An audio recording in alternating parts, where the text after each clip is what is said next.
pessoal, tudo bem? Hoje a gente fala sobre a minha primeira leitura de 2024. Eu não sei bem em que momento que esse vídeo vai sair, porque eu tô fazendo essa gravação logo depois da leitura. Acho que ele vai demorar um pouquinho aí pra sair, mas foi o primeiro livro. E, gente, primeira decepção, pelo amor de Deus, olha só, Fahrenheit 451, isso mesmo, me decepcionei pra caramba, do Ray Bradbury. Enfim, é um norte-americano, tá, gente? Um senhorzinho bem simpático. Nessa edição aqui a gente tem uma foto dele.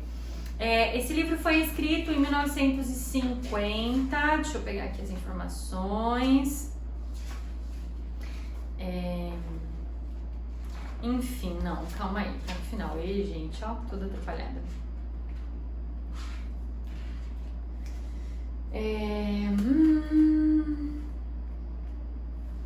Isso, 1900, na primavera de 1950. Então esse livro foi escrito aí por esse autor, né? É um livro de ficção científica, tá, gente, norte-americano. E assim, tem uma premissa muito boa. Por quê? Porque ele vai tentar construir pra gente uma sociedade em que os livros, eles eram queimados, é terminantemente proibido ter livro. Então, se você tivesse algum livro, se fosse denunciado, os bombeiros viriam até sua casa para tacar fogo na sua casa, né, e nos seus livros, em tudo. Esse era uma espécie de castigo, né, de punição. Então, os livros eram proibidos porque eram entendidos como algo completamente desnecessário, que confundia a cabeça das pessoas, que deixava as pessoas desnorteadas, né, e por consequência, então, não poderiam ser utilizados porque atrapalhava a vida das pessoas. Tá? Então, a gente vai conhecer um bombeiro, a vida de um bombeiro, do Montag, e da sua esposa Mildred. E você também vai sabendo que aqui as pessoas foram tomadas por duas coisas, pela televisão, né? Então a televisão, elas são gigantes, elas chegam a ser do tamanho das paredes, né? E as pessoas ficam dentro desses quartos encenando, interagindo com outras pessoas. Lembrei das lives, né, gente? Das coisas, dos meets que a gente já fez nessa vida, essa interação digital, né? Mas as pessoas estão tomadas por isso e as pessoas estão emburrecidas, né? E essa televisão dá comando, essas pessoas encenam peças de teatro, como se fossem peças de teatro. E na figura da Mildred, que é a esposa, a gente vai ver o tanto que essas pessoas estão burras, né? O tanto que essas pessoas perderam o senso, que elas só repetem. E até aí eu achei que a história é muito boa. Outra coisa também é que tudo tá muito veloz.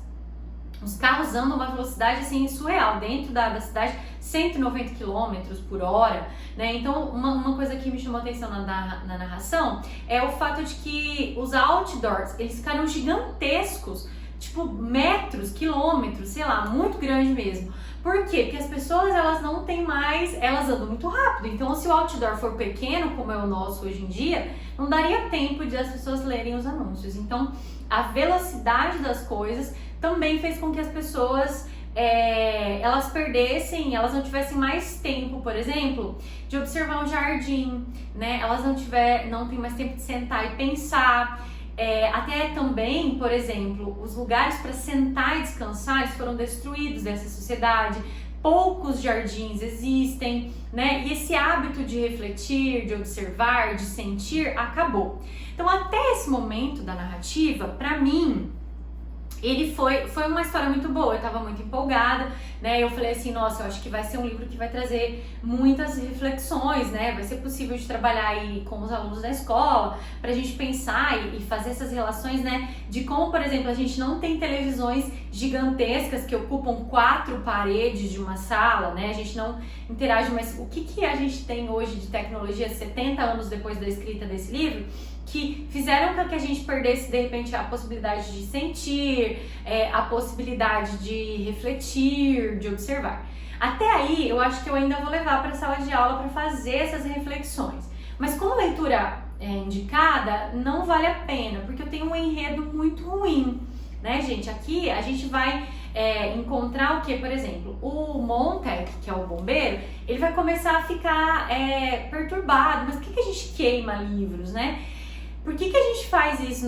Será que não tem nada de bom, né? Os homens passaram vidas escrevendo esses livros, a gente queima eles agora? Então, aí você pensa que as coisas vão começar a se revelar, mas o que vai acontecer? Como o livro é bem curto, ele tem 200 páginas, os fatos vão ter que ser acelerados, né? As coisas vão ter que acontecer muito rápido para caber em 200 páginas. Não sei porque que esse autor não escreveu mais 200 páginas para desenvolver a sua narrativa com mais calma, para trazer coerência aos fatos, porque daí as coisas vão começando a acontecer assim, tipo, puf, puf, sabe? Vão acontecer assim, sem nexo, completamente descoordenado, então não é uma boa leitura, sabe? Você vai lendo, aí você lê assim, você fala, mas como assim? O que aconteceu? Aí você volta pra... Não tem um nexo, não tem coerência, e histórias ruins, elas não fazem a gente usar a nossa capacidade de reflexão, não fazem a gente usar a nossa capacidade de imaginação, e parece um panfleto, parece uma coisa assim mal feita, sabe? Então você gasta um tempo para ler, eu gastei pouco, eu gastei 3 dias, né? Graças a Deus eu gastei só isso. Porque, cara, você não se envolve, né? Parece que você tá só ali passando páginas, tem um final bem esquisito. As pessoas que fugiram, que conseguiram fugir, elas memorizaram alguns livros. Eu lembrei até do livro de Eli, aquele filme que é excelente, né? Tem uma coisa com a Bíblia aqui também, mas que eu achei assim meio... eu poderia dizer que esse livro ele é embrionário, porque as ideias não se desenvolvem. As ideias até são boas, mas como elas são mal desenvolvidas, você fala assim, tá, e daí? Né? Fica faltando, dá vontade de sentar e escrever. Olha que presunçosa que eu tô sendo, né? Arrogante quase. Mas enfim, é isso, né, gente?